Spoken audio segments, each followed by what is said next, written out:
Hello everyone, నేను మీ నిర్మలాని మాట్లాడుతున్నాను. నేను మీకు ఒక మంచి మొక్కను చూపించబోతున్నాను. చూడండి, దీనిని క్రినం ఏషియాటికం అంటారు. సాధారణంగా పాయిజన్ బల్బ్ అంటారు. జైంట్ క్రినం లిల్లీ, గ్రాండ్ క్రినం లిల్లీ లేదా స్పైడర్ లిల్లీ అని పిలుస్తారు. దీనికి అన్ని పేర్లు ఉన్నాయి. ఇది అనేక వెచ్చని ప్రాంతాలలో అలంకారంగా విస్తృతంగా నాటబడిన ఒక జాతి మొక్క. దీని పువ్వులు ఈ ఆకులు చూసారా ఎంత అందంగా ఉన్నాయో. గ్రీన్ కలర్లో ఉన్నాయి, చాలా అందంగా ఉన్నాయి ఆకులు. పువ్వులు కూడా చాలా అందంగా ఉన్నాయి, మంచి సువాసన వస్తున్నాయి. ఇది బల్బ్ ఏర్పడే శాశ్వత మొక్క. పువ్వులు బల్బులాగా ఏర్పడతాయి. చూసారా, ఒకే చోట చాలా మొగ్గలు వచ్చేసాయి. ఆ మొగ్గల నుంచి పువ్వులు వచ్చేస్తాయి. ఇది తోటమాలిచే విలువైన పెద్ద ఆకర్షణీయమైన పువ్వుల గొడుగును ఉత్పత్తి చేస్తుంది.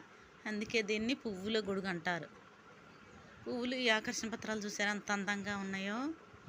6 ఉన్నాయి చూసారా ఆకర్షణ పత్రాలు. రాత్రి మంచు పడటం వల్ల నీరు కూడా వస్తుందన్నమాట వీటిలో నుంచి. మొక్క యొక్క అన్ని భాగాలు తీసుకుంటే విషపూరితమైనవి. మొగ్గలు చూసారా ఎన్ని ఉన్నాయో, చాలా ఉన్నాయి. ఒకే చోట గుత్తులు గుత్తులుగా ఉన్నాయి, ఒక గుత్తులా వచ్చాయన్నమాట.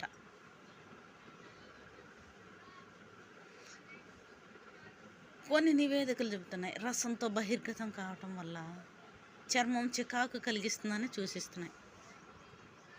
ఇది విషపూరితమైన మొక్క అని చెప్తున్నారు. పూలు మట్టికి చాలా అందంగా ఉన్నాయి, మంచి స్మెల్ వస్తున్నాయి, ఆకర్షించే విధంగా ఉందన్నమాట. పుష్పించే మొక్క కాబట్టి రాజ్యం వచ్చి ప్లాంటే. దీని ఆర్డర్ కూడా ఆస్పరాగల్స్. దీని కుటుంబం అమరిల్లిడేసి. ఉపకుటుంబం కూడా ఉంది, అమరిల్లిడోయిడే. దీని యొక్క జాతి క్రినం.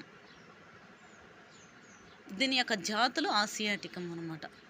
దీని యొక్క శాస్త్రీయ నామం ముందుగానే చెప్పాను, క్రినం ఏషియాటికం. దీనికి చాలా పర్యాయ పదాలు ఉన్నాయి. ఆసియా, ఆస్ట్రేలియా మరియు పసిఫిక్ మరియు పశ్చిమ హిందూ మహాసముద్రాల దీవులకు చెందినది. ఇది మెక్సికో, వెస్టిండీస్, యుఎస్, ఫ్లోరిడా మరియు లూసియానా అన్నమాట. అనేక పసిఫిక్ దీవులు, మడగాస్కర్ మరియు చాగోస్ ద్వీప సమూహంలో సహజంగా ఇది పెరుగుతుంది. క్రినం ఏషియాటికం అనేది ఒక శాశ్వత మూలిక. ఇది సాధారణంగా 1.2 మీటర్లు అంటే 3.9 అడుగులు ఎత్తు వరకు పెరుగుతుంది. దీనికి ఆకు అడుగు భాగం ఉంటుంది. దీని సూడో బల్బ్ గోళాకారంగా ఉంటుంది. బల్బ్ పై భాగం స్తూపాకారంగా ఉంటుంది.